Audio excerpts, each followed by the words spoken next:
കേന്ദ്രമന്ത്രിയുമായി മുഖ്യമന്ത്രി നടത്തിയ ചർച്ചയിൽ എന്തൊക്കെയാണ് ഉറപ്പ് നൽകിയതെന്നുള്ള കാര്യം എൻ്റെ മുമ്പേ ഇല്ല. ഞാൻ ആ വാർത്ത വാസ്തവത്തിൽ കണ്ടില്ല. ഇവിടെ ഇപ്പം നമ്മുടെ അവതാരിക പറഞ്ഞ കാര്യങ്ങൾ വെച്ചാണ് ഞാൻ സംസാരിക്കുന്നത്. ഇതൊരു രാഷ്ട്രീയ ചർച്ചയായി അങ്ങോട്ടും ഇങ്ങോട്ടും തലതല്ലി കീറുന്ന ഒരു പ്രോഗ്രാമാക്കി മാറ്റാൻ ഞാനത് ആഗ്രഹിക്കുന്നില്ല. കേരളത്തിൻ്റെ റെയിൽവേ വികസനമെന്ന് പറയുന്നത് മുരടിച്ച് കിടക്കുന്ന ഒന്നാണെന്ന കാര്യത്തിൽ ആർക്കും ഒരു തർക്കവുമില്ല. നെടുനീളത്തിൽ വളഞ്ഞു പിളഞ്ഞു പോകുന്നൊരു പാതയുണ്ട്, അതുവഴി തീവണ്ടി ഓടുന്നു എന്നുള്ളതും ശരിയാണ്.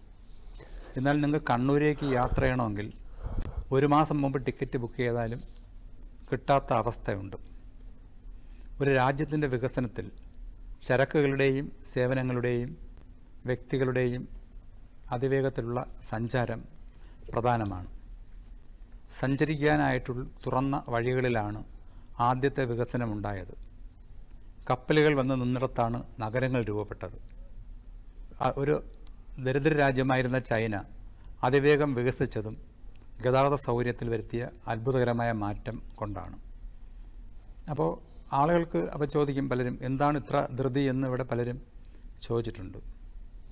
നമ്മളിപ്പോൾ ഗുവാഹട്ടിയിലേക്ക് ട്രെയിനിൽ പോവുകയാണെങ്കിൽ സ്ലീപ്പർ ക്ലാസ്സിൽ 1060 രൂപയോ അത്രയാണ് അവിടുത്തെ കൂലി. എന്നാൽ ആസാമിൽ നിന്ന് ഇവിടെ പണിയെടുക്കാൻ വരുന്ന തൊഴിലാളികൾ ഏറ്റവും കുറഞ്ഞ റെയിൽവേ വിമാന കൂലിയായ 5600 രൂപയ്ക്ക് പോകുന്നുണ്ട്. ഒരു നിർമ്മാണ തൊഴിലാളിക്ക് എന്താണ് ഇത്ര ധൃതി, അവർ ട്രെയിനിൽ പൊയ്ക്കൂടെ എന്ന് നമ്മൾ ചോദിക്കും. അവർ പോകുന്നത് വിമാനത്തിലാണ്. അതിൻ്റെ അർത്ഥം ആളുകളുടെ സമയത്തിന് വിലയുണ്ട്. ഒരു ലേബർ അവർ എന്ന് പറയുന്നത് ഒരു മനുഷ്യൻ ചെലവിടുന്ന സമയം പെട്ടെന്ന് എത്തിച്ചേരുക എന്നുള്ളത് വളരെ പ്രധാനപ്പെട്ടതാണ്. ആ അർത്ഥത്തിൽ നോക്കുമ്പോൾ കേരളത്തിൽ റെയിൽവേ ഗതാഗതത്തിലുണ്ടാകുന്ന തടസ്സമാണ് റോഡിൽ ഇത്രയും പ്രഷർ ഉണ്ടാക്കുന്നതും അപകടം ഉണ്ടാക്കുന്നതും. കേരളത്തിലെ ജനസാന്ദ്രത കൂടുതലാണ്, ആളുകളുടെ വിദ്യാഭ്യാസം കൂടുതലാണ്, തൊഴിലിൻ്റെ സ്വഭാവം വ്യത്യസ്തമാണ്. ധാരാളമായി ആളുകൾക്ക് സഞ്ചരിക്കേണ്ടി വരും, കേരളത്തിനകത്തേക്കും പുറത്തേക്കും. കേരളത്തിൽ നിന്ന് പുറത്തേക്ക് പോകുന്ന ആളുകളുടെ യാത്രാദുരിതം അറിയണമെങ്കിൽ നിങ്ങൾ ഗോരഖ്പൂർ എക്സ്പ്രസ്സിൽ ഒരു ദിവസം കയറിയിരുന്ന് യാത്ര ചെയ്താൽ മതി. ഒരു ഘട്ടം കഴിയുമ്പോൾ അതിൽ കക്കൂസ് ഏത്, ജനങ്ങൾ കിടക്കുന്ന സ്ഥലമേതെന്ന് തിരിച്ചറിയാത്ത തരത്തിലേക്ക് ദുരന്തത്തിലാണ് ഇരിക്കുന്നത്. ഇതെല്ലാം വിരൽ ചൂണ്ടുന്നത് ഇന്ത്യയിൽ പൊതുവിലും കേരളത്തിൽ പ്രത്യേകമായും റെയിൽ വികസനം ഉണ്ടാകണം, കൂടുതലുണ്ടാകണം. വലിയ പദ്ധതികൾ ഗവൺമെൻറ്റുകൾ പ്രഖ്യാപിച്ചിട്ടുണ്ട്. വേഗത്തിലോടുന്ന തീവണ്ടികൾ പലതും വികസനത്തിൻ്റെ പല ഘട്ടങ്ങളിലാണ്. ഹൈസ്പീഡ് ട്രെയിൻ എന്ന് പറയുന്നത് ഇന്ത്യയിലെ പല സംസ്ഥാനങ്ങളിലും പല സ്റ്റേജിൽ വർക്ക് ചെയ്യുകയാണ്. കേരളത്തിനെ സംബന്ധിച്ച് കേരളയിൽ വന്നപ്പോൾ ഒരു ഭൂതം വരുന്നത് പോലെ ചിത്രീകരിക്കാനുണ്ടായത്. യഥാർത്ഥത്തിൽ കപട പരിസ്ഥിതിവാദികളും രാഷ്ട്രീയ മാത്രം മുൻനിർത്തി ബാക്കിയുള്ള എല്ലാ വികസന സാധ്യതകളെയും ചെറുക്കുന്ന ആളുകളും പറഞ്ഞു വരുത്തിയ കഥകളുണ്ട്. അതിൽ നേരിട്ട രീതിയിലും ചില പെശകുകൾ കാണാം.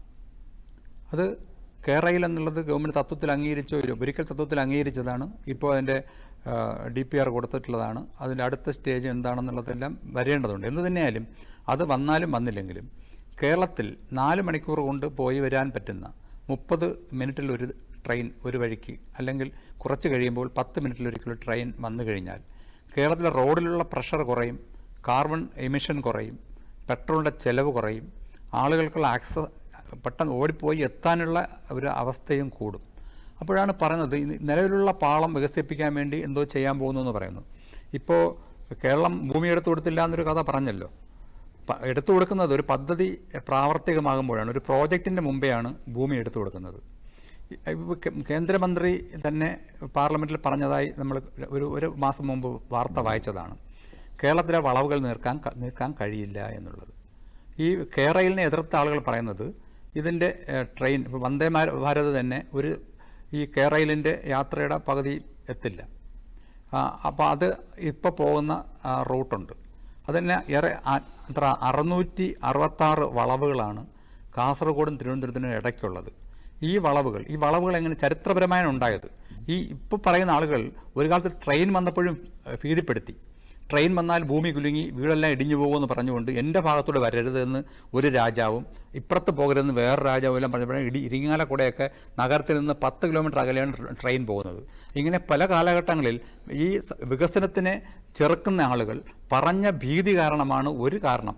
പിന്നെ നമ്മുടെ കായലും തോടുകളുമുള്ള നമ്മുടെ ഈ ഭൂമിശാസ്ത്രപരമായ സവിശേഷതകളുണ്ട്.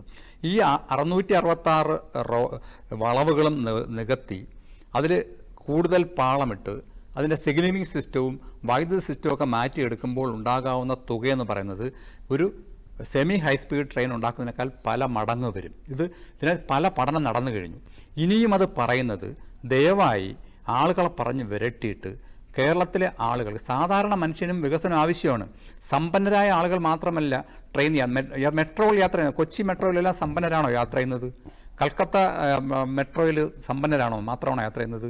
ഇന്ത്യയിൽ എവിടെയുള്ള ഈ മെട്രോ ട്രെയിനുകളിലും ആളുകൾ യാത്ര ചെയ്യുന്നുണ്ട്, സാധാരണക്കാർ യാത്ര ചെയ്യുന്നുണ്ട്. അവർക്ക് വേഗം പോയി എത്തണം, കൂലിപ്പണിക്ക് പോകുന്നവർക്കും പോകേണ്ടി വരും. അപ്പോൾ കേരളത്തിൽ ഒരു 30 മിനിറ്റിലൊരിക്കൽ കാസർഗോഡ് തിരുവനന്തപുരം ട്രെയിൻ വരികയാണെങ്കിൽ അത് വളരെ നമ്മുടെ ജനജീവിതത്തെ വളരെ ഗംഭീരമാക്കി വികസിപ്പിക്കും. പ്രത്യേകിച്ച് IT കോറിഡോർ പോലുള്ള സാധനങ്ങൾ വരികയാണ്. ഇതെല്ലാം വരുമ്പോൾ കേരളത്തിൻ്റെ ഇതര മേഖലകളിൽ വരുന്ന വികസനത്തിൻ്റെ ഒരു തത്തുല്യമായ വികസനം ഈ ട്രാൻസ്പോർട്ടേഷൻ രംഗത്ത് വന്നേ പറ്റൂ. അത് വരിക തന്നെ ചെയ്യണം. അതിന് കേന്ദ്ര ഗവൺമെൻറ് അത് അറിഞ്ഞുകൊണ്ട് ഒരു സംയുക്തമായി ഈ കാര്യം ചെയ്യാനുള്ള നടപടി കൈക്കൊള്ളും എന്ന് തന്നെയാണ് ഞാൻ പ്രതീക്ഷിക്കുന്നത്. കാരണം ഒരു മിനിറ്റ് കൂടി, കേരളം ഇന്ത്യയിലുള്ളൊരു സംസ്ഥാനമാണല്ലോ. വിവേചനം കാണിക്കുന്ന ഒരു പരിമിതിയുണ്ട്. ഇപ്പോൾ തന്നെ വെള്ളപ്പൊക്കത്തിൻ്റെയും മറ്റും കാര്യത്തിൽ കേരളം വിദേശ സഹായം ചോദിച്ചപ്പം കൊടുക്കാത്ത ഗവൺമെൻറ് മഹാരാഷ്ട്രയ്ക്ക് കൊടുത്തിരിക്കുകയാണ് അനുമതി. അപ്പോൾ കേരളത്തിനോട് ചിറ്റമ്മ നയം കാണിക്കുന്ന ഗവൺമെൻറ് ആ നയത്തിൽ നിന്ന് പിന്തിരിഞ്ഞുകൊണ്ട് സഹകരണത്തിൻ്റെ പാതയിലേക്ക് വരുന്നുവെങ്കിൽ അങ്ങേയറ്റം സ്വാഗതം ചെയ്യുന്നു.